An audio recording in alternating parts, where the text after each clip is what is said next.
I was born by the river.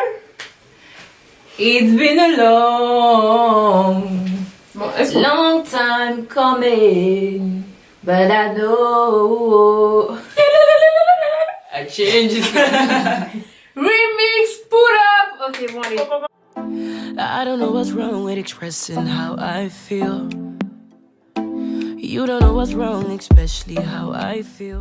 Hello tout le monde et bienvenue sur Black Girls Diary. On sait que ça fait longtemps. Ça fait un petit moment quand même. Mais Franchement, on va arrêter de s'excuser sur cette chaîne. Sachez juste que il y avait des étudiantes, il y a des travailleuses, des étudiantes, travailleuses aussi. Donc c'est dédicace pour Cassandra. Hein. Donc et ce n'était vraiment pas évident de faire des vidéos et d'accorder nos 3 agendas. Et puis il y a plein d'autres trucs à côté. Donc franchement, si vous ne nous voyez pas ici, sachez que on pense à vous tous les jours. Franchement, on fait tout pour être ici. Et je crois qu'on est en train de petit à petit trouver en fait notre rythme par rapport à notre chaîne YouTube. Aujourd'hui en fait, on a beaucoup de ces genres de conversations récemment parce qu'on a toutes dépassé 25 ans. Et en fait, il y a eu un bon moment où, parce qu'on était célibataires, parce que bon, il y a certaines qui ont passé on ne citera pas les noms des contemporains. Tu t'es trompé toi-même avec ton petit sursaut façon. On sait c'est l'émotion, Elle est plus sur le marché. Et on voulait parler du célibat en fait, du célibat après 25 ans. Parce que souvent quand on parle de célibat, on englobe le tout. Mais moi, en tout cas, pour moi, le célibat après 25 ans est différent. Parce que les questions qu'on se pose sont différentes. Et du coup, on voulait un peu papoter avec vous. Et du coup, on a 3 avis différents sur la chose. Ce qui était aussi intéressant par rapport à cette vidéo, c'était aussi d'avoir nos trois façons de voir les choses. Donc voilà. Bon, pour Cassandra, par exemple, est-ce que tu peux nous dire comment tu as vécu ton célibat jusqu'à ce que tu passes de l'autre côté? Mais déjà, j'essaie de me souvenir si j'étais célibataire encore à 25 ans. Je pense bien. Oui. Ouais. Donc, ok, merci. La petite validation. Donc, à 25 ans... C'est nous qui devons lui dire que j'étais célibataire. Yeah. À 25 ans, c'était pas trop grave en fait. Parce que ma vie, c'était mes copines. C'était voyager. C'était bouger, dépenser des sous, m'amuser. Mais c'était pas spécialement les relations amoureuses. Donc, jusqu'à 25 ans, je l'ai plutôt bien vécu. Et en fait, pour moi, 25 ans, c'était l'année passée. Ouais. Ah, c'est vrai que c'était hier même. Ouais, pour moi, c'était encore hier. Mais ça allait, j'ai bien vécu mon célibat, c'était pas fatal. Je pense que c'est plus tout ce qu'il y avait autour qui me stressait. Donc, les plans de vie, ne pas encore avoir son diplôme, un travail, son appart, des choses comme ça. Mais sinon, les garçons, c'était pas trop... Tel qu'elle est de mes soucis à 25 ans. Ouais. Moi, je sais pas. Moi, j'ai eu une évolution un peu compliquée dans le sens où je me suis dit... Stop les garçons. Donc pendant peut-être 3-4 ans. 5 ans. Oh, pourquoi t'es 3-4 ans 3-4 ans. 3-4 ans, j'étais vraiment dans un délire du genre stop les garçons, on se concentre sur soi, il faut qu'on travaille sur le bien-être et tout ça. Et donc, c'est ce que j'ai fait. Mais sauf que maintenant, je me dis en fait, ces derniers temps, je pense à une phrase qu'un gars m'a dit une fois. Un ami à moi, il m'a dit une fois que tu as expérimenté la solitude, c'est là que tu peux dire que tu es prêt à être en couple. Et cette phrase, ces derniers temps, elle traîne dans ma tête parce que il a raison en fait. Il avait totalement raison dans le sens où maintenant où j'ai expérimenté vraiment tous les recoins de la solitude, là je me dis j'ai besoin d'avoir un partenaire dans ma vie. Et justement, c'est ça que j'allais dire parce qu'il y a expérimenter la solitude et se dire je suis seule parce que je veux. Ouais. Et il y a expérimenter la solitude parce qu'on n'arrive pas à trouver cette personne-là. Quand tu n'arrives pas à trouver quelqu'un, disons que tu n'arrives pas, entre guillemets, parce que c'est pas comme si tu n'arrives vraiment pas, mais quand tu n'arrives pas à tomber sur cette personne-là et que tu vis cette envie d'être avec quelqu'un, mais elle n'est pas là, et que tu l'acceptes en fait, parce que c'est justement ça. Voilà, exactement. C'est justement, les gens pensent que quand on fait le choix d'être célibataire, non, là tu es, comme on dit en anglais, tu es content en fait. C'est pas de la solitude, entre guillemets, tu vois. La solitude, c'est vraiment quand tu es prête à rencontrer cette personne-là et que tu ne la rencontres pas. À ce moment-là, tu es seule. Exactement. Et une fois que tu as réussi cette étape, en fait, c'est là où tu peux te dire, en fait, je veux telle personne. Je suis prête non seulement à entrer en partenariat avec quelqu'un, mais aussi tu sais exactement ce que tu attends en fait de la personne et ce que tu ne veux pas, parce que tu as appris à vivre tout seul et à t'accepter, à être heureux tout seul. Et je pense aussi qu'on est on est obligé de passer par là pour pouvoir se poser. Ouais. Je pense que c'est pas quelque chose qu'on peut contourner. Je pense qu'à un moment donné dans ta vie, t'as besoin d'être seule pour pouvoir te poser avec quelqu'un. Mais après, ce qu'on dit ici, ce n'est pas écrit dans les... C'est pas universel, c'est pas mais vérité pour vrai. C'est juste... Ouais. Moi, par exemple, mon célibat, je l'ai vécu en différentes phases. Il y a eu cette phase-là où j'étais célibataire. Je dirais pas par choix, mais plutôt parce que j'en avais marre d'être dans des relations merdiques, en fait. Et puis, il y a eu ce moment-là où j'ai décidé que je ne me mettrais plus en couple si ce n'est pas avec la bonne personne. Et c'est là vraiment où j'ai fait le choix d'être célibataire. Et mine de rien, on en parle, mais le célibat est difficile. Ça, c'est quelque chose qu'il faut que... Le célibat est difficile. C'est quelque chose qu'il faut qu'on jette ça là dehors parce que on peut... Surtout avec le féminisme aujourd'hui, ouais, non, je suis célibataire, je me suffis, etc. Ça, c'est pas vrai parce que j'ai eu cette phase-là aussi. Voilà, j'ai eu cette phase. Mais récemment, quand tu avances dans la vie et que tu as tes projets, parfois je rentre et même quand par rapport à Black Girls Diary et tout ce qu'on entreprend à côté, le travail et tout ça, parfois je rentre et j'ai vraiment envie d'avoir cette personne-là, tu sais, et que ce soit pas Cassandra, mon mari, cette personne-là que je vais appeler et qui va me dire, écoute, c'est pas grave, ou bien ça va aller, et je vous promets que quand vous avez pas cette personne-là, c'est dur.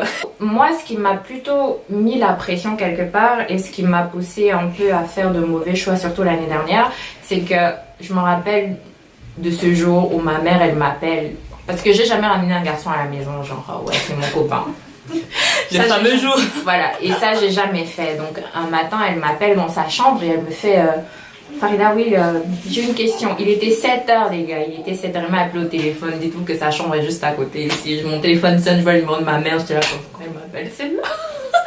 Et elle me fait, oui, t'as un problème en fait. Moi, j'étais là comme un problème. Elle me fait, oui, parce que voilà, je t'ai jamais vu avec un garçon. Moi, je lui ai dit, franchement, maman, moi, j'avais décidé que ma vie, c'est l'école. Donc, c'est ce sur quoi je me concentre maintenant. Et puis, elle me fait, ouais, ben, de toute façon, tu seras diplômée bientôt. Donc, c'est un truc il faudra voir. Et puis, elle m'a fait, oui, tu penses pas que ça aurait été mieux si tu rencontrais quelqu'un et que voilà, pendant que tu fais tes études, vous êtes là, vous apprenez à construire ensemble et tout. Moi, je lui ai dit, honnêtement, je me connais et je suis quelqu'un que je m'investis beaucoup, tu vois. Donc, si j'ai un garçon, il va me prendre la tête, je vais m'investir là. Et pas que je ne peux pas faire les deux, mais ma priorité, c'était de terminer mes études et j'ai voulu mettre tout mon temps là-dedans.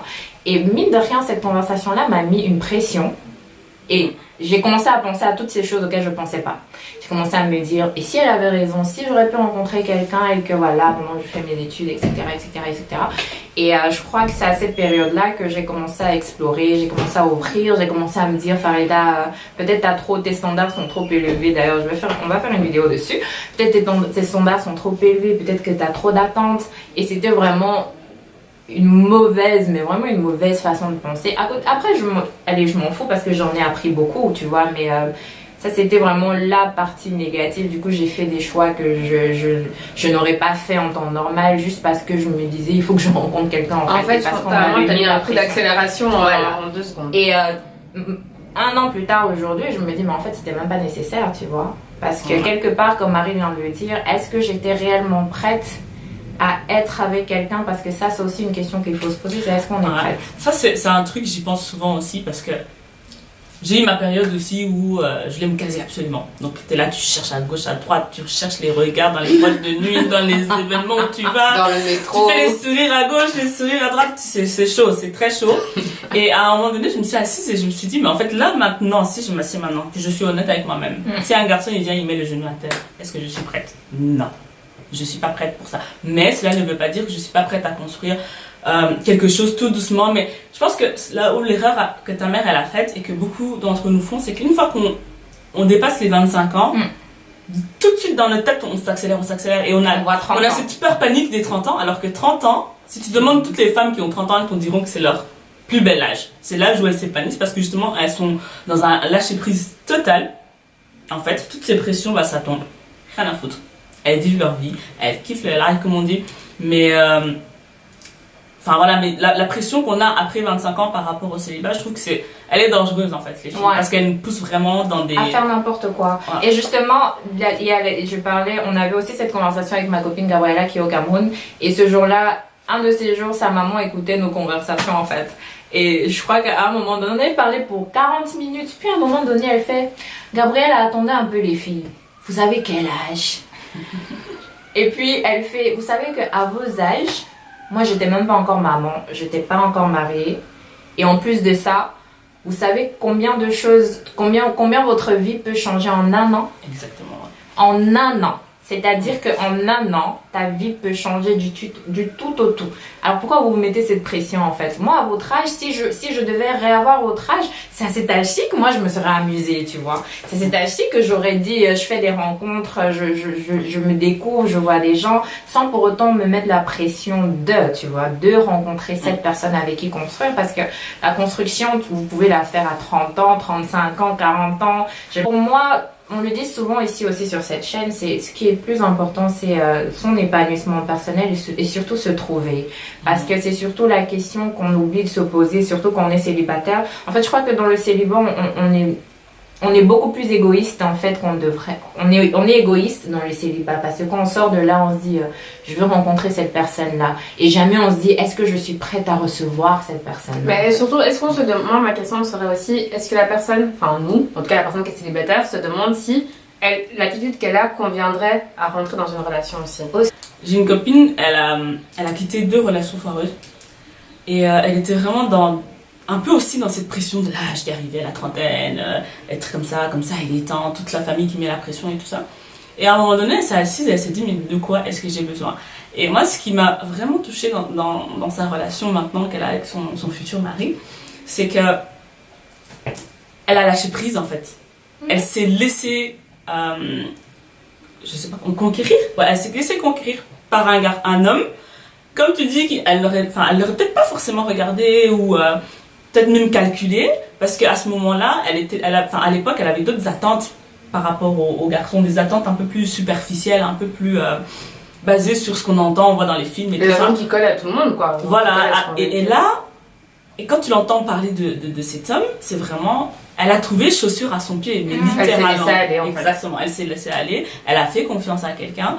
Et le garçon, il l'a senti, je pense. Tu vois, quand t'es bien dans tes baskets. En fait. Et je crois que c'est aussi ça un peu le danger du célibat à 25 et la pression en plus, c'est que du coup, on dresse cette fameuse liste de standards dans lesquels on s'enferme. Erreur à ne pas faire. Ouais, avoir une liste, certes, mais pas être... Ouais, parce que moi, du coup, ces dernières années, mine de rien, au-delà... En fait, quand je suis rentrée... Bon, déjà... Non-disclosure. Être célibataire ne veut pas dire que tu ne fréquentes pas des gens, en fait. Être célibataire, ça veut dire que tu n'es pas dans une relation sérieuse. Voilà.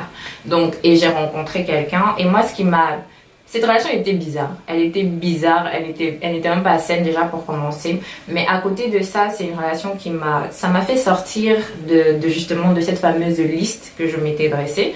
Et je pense que c'était quelque part nécessaire parce que du coup, j'ai appris beaucoup sur moi-même. J'ai appris déjà la tolérance et c'est avec beaucoup de recul aujourd'hui, je me dis, écoute, certes tu es célibataire et certes tu vas pas être avec n'importe qui, mais tu n'étais pas tolérante en fait. Tu vois, c'est que j'ai du mal, et c'est quelque chose que je suis en train d'apprendre maintenant, j'ai du mal à tolérer quelqu'un qui n'est pas comme je veux qu'il soit, tu vois. Et ça, mine de rien, j'ai appris que je ne rencontrerai jamais quelqu'un comme ça. Donc justement comme ta copine, le but c'est de me laisser conquérir. Te laisser une petite ouverture. Mais alors si on devait donner 3 conseils. Moi, si je devrais donner 3 conseils à toutes les jeunes femmes qui sont célibataires à 25 ans, c'est d'être patiente et de prendre... Premier conseil. Ouais, d'être patiente et de prendre son temps. Donc c'est le deuxième, prendre son temps. Toi, ça va, je crois que j'ai l'impression que ça va un peu ensemble. Donc deuxième conseil. Moi, ça se résume en une phrase que j'ai entendue dans un film, Something New. Lâchons tout et aimons-nous, tout simplement. Moi, mon conseil, ce serait, même si ta copine se marie à 25 ans, arrange-toi pour être dans son mariage et amuse-toi dans son mariage. C'est tout. Voilà. Mais c'est vrai, parce que les gens ont peur de voir ma copine se marie. Merci. C'est pas une course. Et c'est le truc, franchement, c'est tellement inconscient, surtout dans notre communauté en Afrique. Ma mère d'ailleurs, elle a cette expression où elle dit si tu n'es pas mariée à 25 ans, tu as coiffé Sainte Catherine. Je me suis toujours posé la question, qui est Sainte Catherine? Faut demander à Google. La coiffeuse, ça veut dire quoi? Mais et c'est un choc que j'ai vécu justement quand je suis retournée au Cameroun. C'était cet engouement qu'ont toutes les jeunes filles. À partir de 22 ans, chercher à se Yo, marier. tout le monde, ouais non, je suis pas mariée, ouais non, il est pas encore venu voir mes... Honnêtement, moi je dirais, faut pas se mettre de pression. Je me suis mise à la pression ces 2-3 dernières années. Cette dernière année, c'était un peu plus intense, mais je crois que ces 2-3 dernières années, je me suis mise une espèce de petite pression inconsciente, alors qu'avec beaucoup de recul, moi-même, j'étais même pas prête. Et je crois qu'en abordant le célibat et puis en passant à 25 ans, faut penser aussi à l'autre personne qui entre dans votre vie. Comme Cassandra a dit tout à l'heure, en cherchant quelqu'un, il faut être sûr que votre vie est assez saine pour recevoir cette personne-là. Sinon, ça sert à rien, tout simplement. Donc, si vous n'arrivez pas à trouver quelqu'un, concentrez-vous sur vous-même.